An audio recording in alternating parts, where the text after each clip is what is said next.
Et on en vient à la dernière question. C'est la question émotionnelle. Question Ouais, émotion.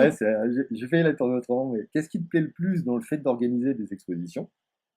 Et comment envisages-tu le futur de la galerie Rastol? Quand je dis émotionnel, c'est relativement émotionnel comme question. Bon, qu'est-ce qui me plaît le plus? Moi, je pense que c'est un tout d'abord. En partant de la découverte de l'artiste qui est très importante, hein, jusqu'à monter l'exposition et gérer l'ensemble. C'est pour ça que je prends toujours mon temps pour découvrir le travail de chacun. C'est parce que j'essaye justement, grâce à ça, de faire profiter de mon expérience passée et de permettre à d'autres d'éviter peut-être les erreurs que j'ai moi-même commises. Euh, l'échange que j'ai avec les artistes, je pense, enrichit les deux parties. Moi, j'apprends des autres comme ils apprennent de mon expérience. Tu parlais en début d'interview de l'interview que tu as fait de Joël Verbrugge. Par exemple, je pense qu'elle a exactement cette démarche-là. Par exemple, moi, par exemple, en tant qu'auteur photographe, j'ai beaucoup utilisé les livres de Joël Verbrugge. J'ai monté mon dossier grâce à son livre. Ces livres ont été une bible vraiment une table sur ma table de chevet pendant des mois et des mois. Aujourd'hui, quand j'ai des artistes qui viennent à la galerie, des jeunes artistes qui ne savent pas, qui veulent devenir artistes, auteurs, photographes, enfin, peu importe le nom qu'on va leur donner au départ, je leur dis, mais regardez, là-dedans, tout vous est expliqué, regardez les différents. Donc c'est important pour moi d'aider les autres, déjà dans ces démarches-là. Après, j'ai un plaisir de voir un acheteur comme un artiste heureux quand les ventes se réalisent. Forcément, j'adore accrocher, j'adore décrocher, j'adore recommencer tout ça. Ah, vaut mieux quand même. J'aime bien.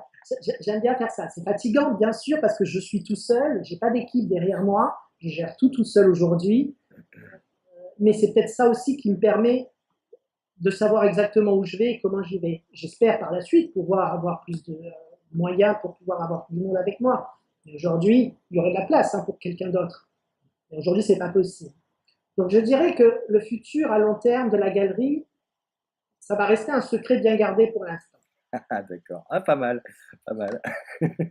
Ça, c'est quelque part, il y a des gros projets, je les garde, comme je te l'ai dit, voilà, chaque étape, je ne vais pas les brûler, je ne vais surtout pas les dévoiler.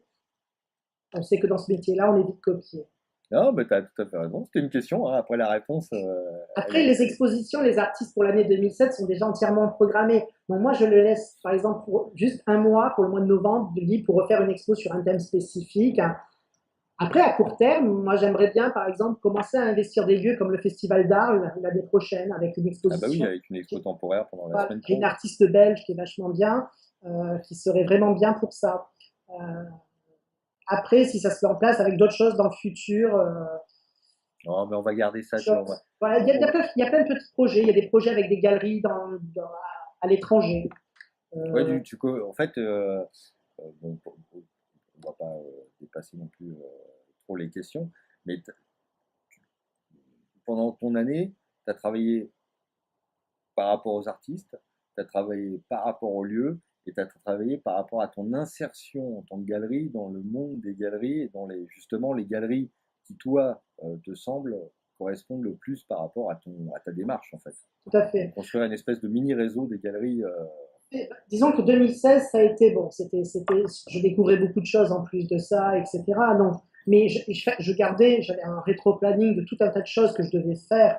Et c'est vraiment important. J'ai suivi. Alors, certaines choses n'ont pas pu se faire. Ils n'ont pas pu, voilà. Donc, c'est pas grave, on les reporte. Donc, il faut pas avoir peur de ça aussi, de dire, bon, ben, là, ça n'a pas pu se faire, ça marche pas. Bon, ben, on passe à autre chose. Ou j'ai pas la compétence. Ça arrive aussi.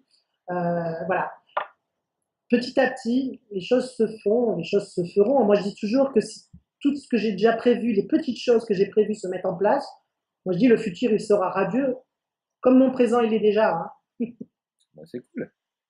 Bah, écoute, François, je te remercie d'avoir répondu à toutes ces questions. Je suis sûr que tout le monde y trouvera plein d'informations pertinentes et amusantes, parce que je pense enfin moi en tout cas, je pense que toi aussi, on a passé tous les deux un bon moment en termes de discussion.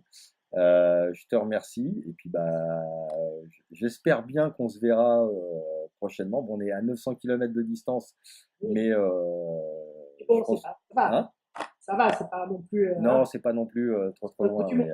mais c'est clair que dès que je remonte sur Paris, je pense que c'est obligatoire, je passe te faire un petit coucou, ne serait-ce que pour te découvrir en vrai, prendre un café, C'est ça. et puis tu as peut-être une petite spécialité du coin, et puis découvrir ton lieu qui m'a l'air magnifique et que comment dire, que tu chéris. Enfin, on le sent bien dans la discussion.